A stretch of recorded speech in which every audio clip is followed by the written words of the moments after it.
Hello दोस्तों, welcome back to my channel maths वाला। कैसी चल रही है आप लोग के बोर्ड एग्जाम की तैयारी? उस तैयारी को और बेहतर बनाने के लिए आज हम लेकर आए हैं छंद। हमने इसके पिछले वीडियो में रस देखा था, आपको स्क्रीन पर दिख रहा होगा। अब आज हम सीखेंगे छंद। तो देखिए, हम छंद में 3 प्रकार के आज छंदों को डिस्कस करेंगे। पहला है दोहा, दूसरा रहेगा सोरठा और तीसरा रहेगा चौपाई। अगर आप इन 3 को तैयार कर लेंगे तो बोर्ड एग्जाम इससे बाहर आएगा ही, ये हम कहते हैं। क्योंकि हमने भी हिंदी का पेपर दिया था, हमारा आउट ऑफ 100 में 96 आया था। ठीक है, आउट ऑफ 100। ठीक है, तो हमने भी ऐसे तैयारी किया था, आप भी ऐसे तैयारी करिए, आपका बहुत बेहतर नंबर आएगा। इससे कोई प्रॉब्लम नहीं है कि आप आज से पढ़ रहे हैं कि आज के 6 महीने पहले से पढ़ रहे हैं। ठीक है, तो देखिए शुरू करते हैं हम। दोहा, यह एक अर्ध सम्मात्रिक छंद है। क्या है? यह एक अर्ध सम्मात्रिक छंद है। मतलब कि अर्ध सम्मात्रिक का अर्थ क्या होता है कि जो आधा है वो समान समान मात्राओं में है और जो आधा है वो समान समान मात्राओं में है। जैसे कि जो चौपाई है वो एक सममात्रिक छंद है, वो अर्ध नहीं है क्योंकि उसमें सभी में समान मात्राएं होती है।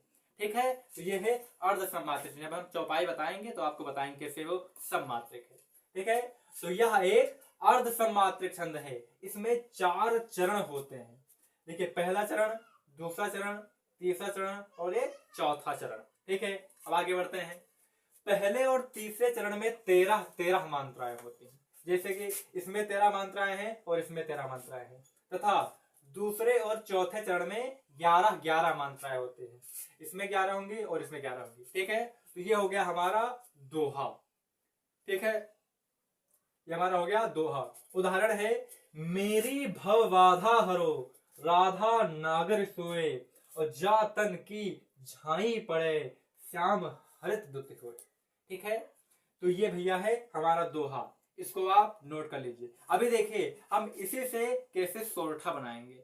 इसी से हम सोरठा बना देंगे। अभी आप देखना, इसको अभी आप नोट कर लीजिए।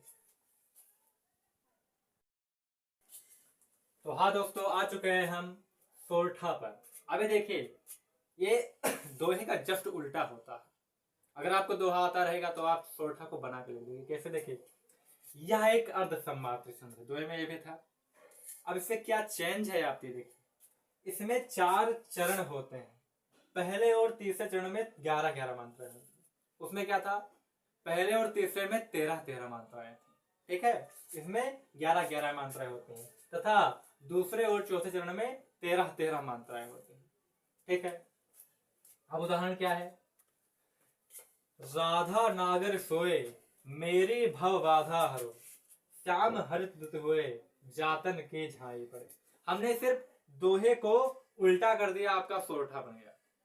दोहे को हमने क्या कर दिया? उल्टा कर दिया, सोरठा बन गया। इसीलिए जब एग्जामिनर पेपर बनाता है तो कभी सोरठा और दोहा दोनों पेपर में नहीं देता है। नहीं तो आपको दोहा देगा, नहीं तो सोरठा देगा, और इन दोनों के साथ में नहीं तो चौपाई लगा देगा, नहीं तो रोला लगा देगा। ठीक है, तो आप इनको तैयार कर लीजिए, आपको पेपर में फंस जाएगा। अब आप इसको नोट कर लीजिए। तो दोस्तों आ चुके हैं हम चौपाई पर। किस पर आ चुके हैं हम? चौपाई पर। चौपाई,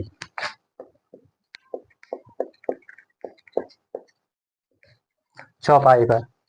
यह एक सममात्रिक छंद है। इसके प्रत्येक चरण में 16 मात्राएं होती है। देखिए यहाँ पर एक सममात्रिका एक नहीं आ गया, वो अर्ध सममात्रिक, क्योंकि इसमें कुछ में 13 थे, कुछ में 11 थे। ठीक है, इसमें सब समान है, सभी में 16 मात्राएं हैं।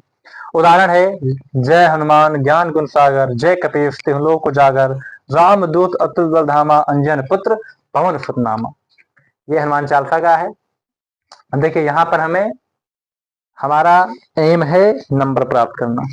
ठीक है, अब अगर सरल उदाहरण अगर मिल रहा है हमें तो याद कर लीजिए, दिमाग को बचा कर रखिए बाद में बड़े बड़े चीजों को याद करने के लिए। ठीक है, तो अब हम मिलेंगे